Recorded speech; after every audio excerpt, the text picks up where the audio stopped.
A nombre de Primeros Auxilios UCB, a continuación vamos a conversar brevemente sobre los fundamentos teóricos que utilizamos para dar nuestro servicio médico prehospitalario en campo. La mayoría de las novedades que surgen en la cirugía, sobre todo la cirugía de emergencia, se basan fundamentalmente en lo que se aprende en los campos de batalla. A medida que han pasado las guerras, la mortalidad ha ido disminuyendo y eso es como consecuencia de avances en la medicina que se traducen a la vida civil. En la Primera Guerra Mundial aparecieron los antibióticos. En las guerras napoleónicas, el médico de Napoleón, Jean-Dominique Larrey, introdujo el concepto de ambulancias, de manera tal de que se trataba el herido en forma más precoz, y eso se tradujo en el siglo XX en que un cirujano norteamericano llamado R. Adams Cowley, en la ciudad de Baltimore, conjuntamente con el jefe de bomberos de esa entidad, empezó a hacer experimentos con perros, exsanguinándolos y reponiéndole la volemia a tiempos determinados, y llegó a la conclusión de que aquellos animales que se les reponía la volemia, es decir, se les trataba el shock oportunamente antes de la primera hora de la injuria, tenían una recuperación casi total. Esa es la base fundamental y eso es lo que nosotros conocemos como la hora dorada. Y ese es el objetivo que tiene la atención de nosotros a nivel prehospitalario. Tratar el paciente dentro de esa primera hora y trasladarlo a un centro hospitalario para que reciba tratamiento definitivo. En Venezuela nosotros tenemos una amplia historia de lo que es el tratamiento de emergencia a través del puesto de Salas, el famoso puesto de Salas, donde cirujanos trataban tanto la parte de blanda como la parte ósea, neurocirugía, etc. Y eso fue la base de una gran escuela de cirugía de emergencia en Venezuela. También hay que hacer mención de que en Venezuela la atención prehospitalaria o la atención de emergencia también dispuso o tuvo en su momento, tiene un posgrado que fue iniciado en los bomberos de Caracas por el doctor Rodolfo Briceño, y en el Hospital Domingo Luciani en el año 1991 se funda la primera unidad de shock y trauma manejada por cirujanos en el Hospital Domingo Luciani, la unidad doctor Fernando Rodríguez Montalvo. La Sociedad Venezolana de Cirugía, a través de su seccional de trauma, favorece o facilita la formación de los cirujanos en lo que es la atención del politraumatizado a través de los cursos MIP, Manejo Inicial del Politraumatizado, y el ATLS del Colegio Americano de Cirujanos. Nuevamente, la base de todo lo que nosotros estamos haciendo tiene sus orígenes en dos fundamentos: la llamada hora dorada y que el paciente adecuado sea llevado en el momento adecuado a la institución adecuada para tratar sus lesiones. Nuestra labor es parte integral de lo que se llama la cadena de supervivencia. La cadena de supervivencia no es más que los distintos eslabones que se engranan para poder tratar el paciente desde el momento de la injuria hasta su recuperación ad integrum. En esta cadena de supervivencia, particularmente Primeros Auxilios UCB, está proveyendo en los actuales momentos el primer eslabón de tratamiento a nivel prehospitalario.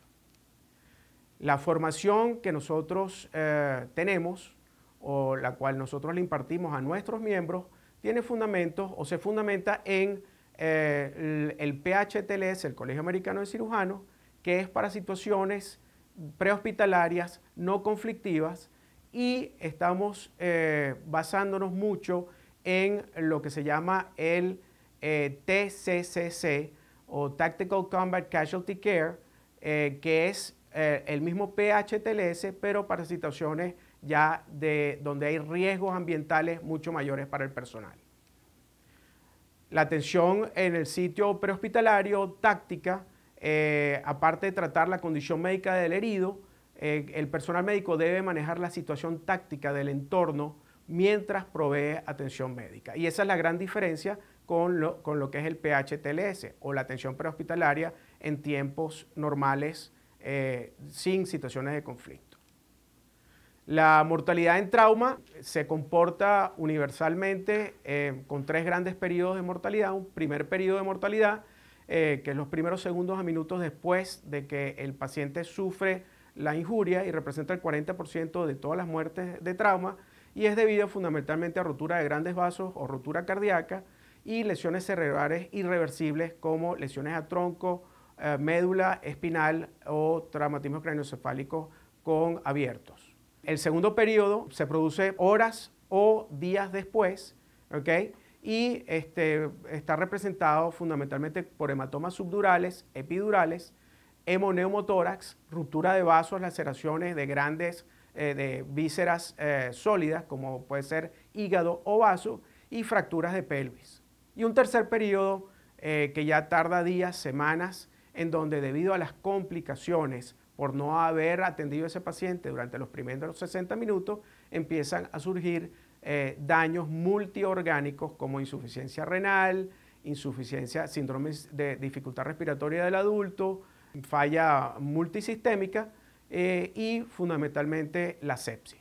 La mortalidad en situaciones conflictivas, fundamentalmente la estadística habla de 31% de trauma penetrante de cráneo, 25% de trauma no tratable de torso, 10% de trauma potencialmente tratables quirúrgicamente, 9% de exsanguinación, 3 a 4% de neumotórax de tensión, 2% de obstrucción de lesión de vía aérea. Y nosotros hacemos mención a esta estadística porque nosotros, a través de nuestra intervención prehospitalaria, podemos revertir esas estadísticas, sobre todo cuando se trata de trauma potencialmente tratable quirúrgicamente, exsanguinación, el neumotórax a tensión y la obstrucción de la vía aérea. Si nosotros nos concentramos en esos 4 grandes objetivos, pues vamos a tener un severo impacto sobre la mortalidad en situaciones de conflicto. Y es por ello que, basado en eso, nosotros organizamos nuestros cuidados tácticos prehospitalarios en, primero, tratar al lesionado, prevenir bajas adicionales, es decir, que el personal médico que acude a tratar al lesionado no salga a su vez lesionado, y completar la misión, es decir, entregar el paciente al siguiente nivel de atención. Las fases del tratamiento táctico prehospitalario se han dividido tradicionalmente en 3 zonas con 3 distintos equipos de personal médico con entrenamiento y equipamiento distinto para cada una de las zonas. La zona roja es la zona hostil, que está en contacto directo con la injuria ambiental que está ocasionando la situación táctica. Los cuidados tácticos en campo, que llamamos la zona naranja, que usualmente está alejada unos cuantos cientos de metros de la zona roja, y cuidados tácticos para evacuación, que es lo que nosotros denominamos zona verde, que está en la retaguardia y un poco más resguardecida de las condiciones ambientales desfavorables. La sectorización tiene como objetivo que el tratamiento y el personal que va a cada una de las zonas sea específico, tenga los recursos necesarios y tenga los objetivos bien claros de lo que debe hacer en cada zona. ¿Okay? La zona roja es una zona de exclusión, una zona restringida en donde nada más tienen acceso el personal de zona roja que va debidamente entrenado y debidamente protegido para actuar en esa situación. La zona amarilla es para estabilización y preparación para el traslado, y se hace un primer triaje de los pacientes que llegan a esa zona, y aquí el personal también debe estar protegido y debe estar entrenado, porque nos ha sucedido en múltiples oportunidades ya en la práctica que las zonas son fluidas. Es decir, la zona naranja usualmente se ve involucrada en zona roja cuando los eventos empiezan a evolucionar y las situaciones adversas ambientales se cambian de un lugar para otro. Hay que también diferenciar que nosotros estamos actuando bajo situaciones creadas por el hombre en estos momentos, y hay que distinguir que también hay situaciones de emergencias masivas en donde se atiende primero a los pacientes con peligro de vida y lesionados múltiples, y hay que diferenciarlo de situaciones de desastre, en donde se atiende a aquellos pacientes con mayores posibilidades de sobrevida y donde el triaje, los métodos de triaje van a ser un poquito diferentes. Las actividades en zona roja fundamentalmente contemplan la llegada, la aproximación a la zona, evaluando todas las condicionantes adversas con las cuales uno se puede enfrentar, como pueden ser perdigones, gases, bombas Molotov, etcétera, y donde el jefe del equipo rojo debe evaluar todas esas variables para no comprometer la seguridad de su equipo. ¿Okay? La atención inmediata hacia el paciente en la zona roja contempla el rescate del paciente, es decir, tratar de extraerlo de esa zona donde hay estos elementos nocivos, darle soporte básico, muy básico de vida. En esta zona roja lo que se hace fundamentalmente es control de hemorragias y extraer el paciente. Y la extracción del paciente, en el caso de zona roja, usualmente nosotros fundamentalmente lo único que podemos hacer en esa zona es hacer un traslado que no lesione más al paciente. La zona naranja, que es una zona en donde nuestros equipos van con una mezcla entre bachilleres y médicos especialistas, ya ahí hay un poquito más de holgura con el tiempo, hay menos elementos nocivos en el medio ambiente y ahí usualmente tenemos que tratar la vía aérea, garantizar que la vía aérea está permeable, efectuar el tratamiento del shock, iniciar el tratamiento del shock, controlar hemorragias externas y ahí sí inmovilizamos adecuadamente el paciente. Inmovilización cervical, inmovilización de fracturas, inmovilización de columna vertebral.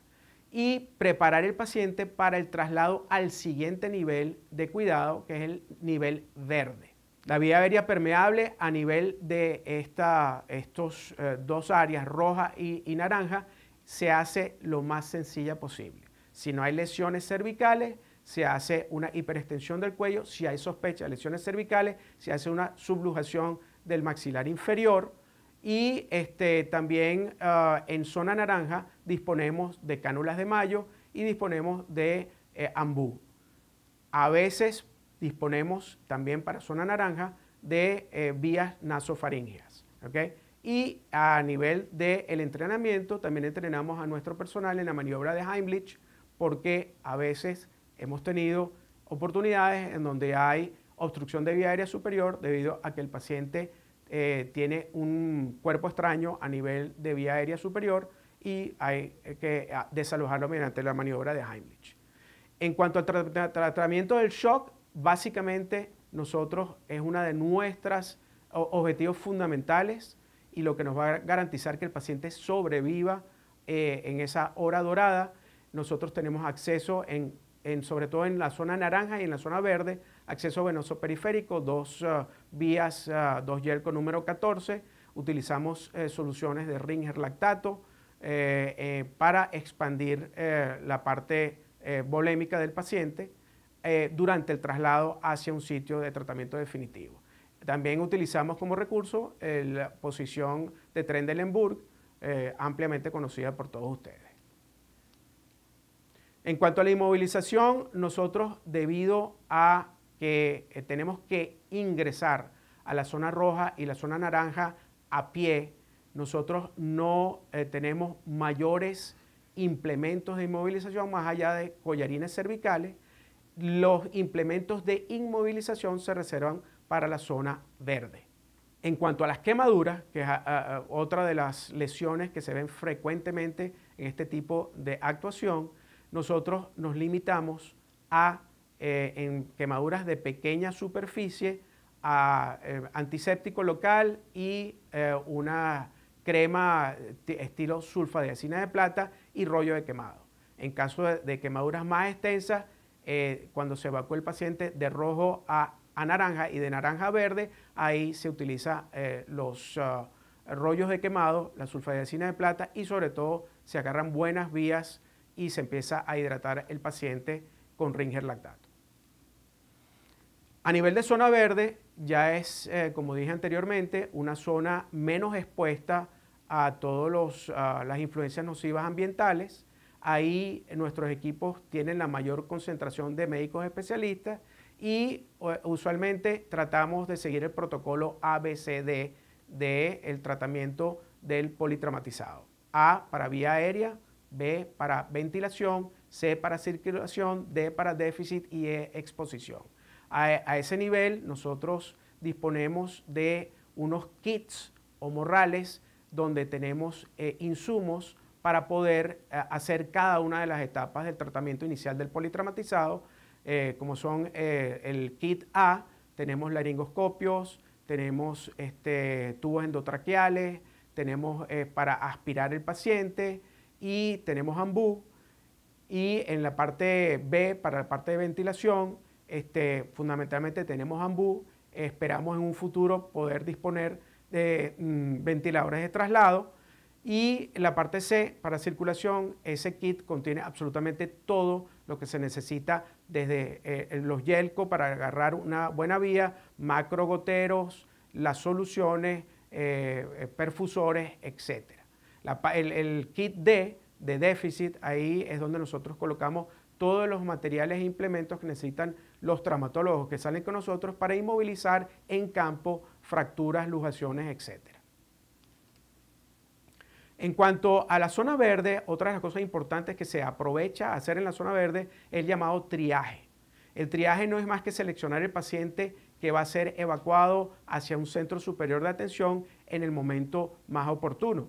Y usualmente nosotros hacemos triajes secundarios a nivel de zona verde, y para ello utilizamos el método START, que sencillamente permite saber si el paciente deambula o no, si el paciente está respirando o no, si el paciente tiene perfusión circulatoria sí o no, y el estado mental del paciente. Aquí básicamente se determinan tres grandes condiciones. Si el paciente está ambulatorio, él por sus mismos medios va a solicitar atención a otro centro. Si el paciente lamentablemente falleció, no se destinan más recursos ni humanos ni materiales en ese paciente, y nos concentramos sobre todo en los pacientes que llamamos rojos, es decir, pacientes que debido a nuestra intervención tienen posibilidad de recuperarse. Otro método de triaje que utilizamos sobre todo a nivel de los equipos rojos es el método SHORT, en donde sencillamente nos preguntamos si el paciente puede caminar o no. Si camina es verde. Si el paciente habla sin dificultad o tiene dificultad para hablar, es amarillo. Y nuevamente un rojo y un negro, en donde el rojo es un paciente que ya nosotros identificamos que su vida está en inminente peligro y que necesita ser evacuado lo antes posible hacia el nivel naranja, y del nivel naranja al nivel verde. En tal sentido, marcamos a los pacientes a nivel verde con la famosa tarjeta de triaje que nos permite en forma organizada manejar múltiples bajas. ¿Okay? El triaje, la etiqueta roja, usualmente son pacientes que se atienden en el lugar, que sufren paros cardiocirculatorios, o tienen asfixia, o tienen lesiones penetrantes de tórax, o hemorragias activas y shock hipovolémico que tratamos en zona verde, o grandes quemados. La etiqueta amarilla son aquellos pacientes en donde da un poquito más de tiempo para evacuarlos al siguiente nivel de tratamiento, y constituyen las heridas viscerales, heridas torácicas sin asfixia, heridas vasculares controladas, traumatismos craneoencefálicos focalizados, sin deterioro del estado de conciencia, dificultad respiratoria controlada y quemados menores del 20%.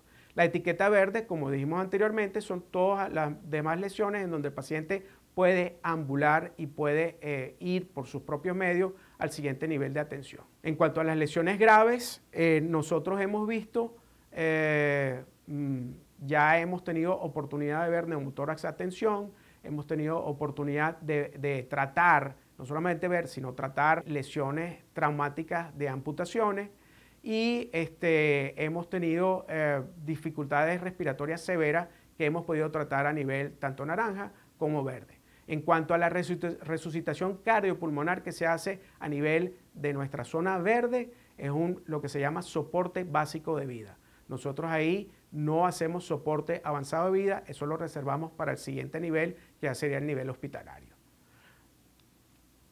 El traslado ulterior que hacemos nosotros usualmente tratamos de contactar o contar con ambulancias y en su defecto utilizamos o hemos utilizado varios vehículos que nos acompañan a nuestros equipos tipo pick-up, en donde tenemos tablas espinales y donde van acompañados por médicos. Esto es una solución para traslados de corta distancia hacia el siguiente nivel de atención. Si ustedes requieren traslados de mayor distancia o de mayor duración, deben contar con ambulancias debidamente equipadas. En cuanto al destino del paciente, tratamos de, mediante una sala situacional que se instala para acompañar a nuestros equipos en una ubicación fuera de toda el área de conflicto, tratamos de que nuestros pacientes sigan los protocolos de destino coordinado.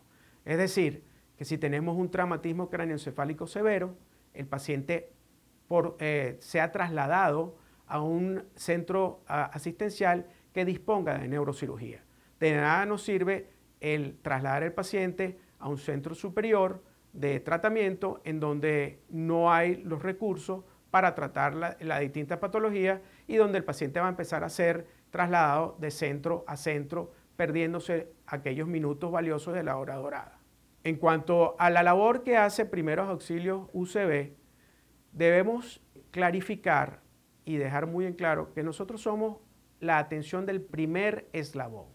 Nosotros no se pretende dar una atención de complejidad, no se pretende dar una atención total de esos pacientes.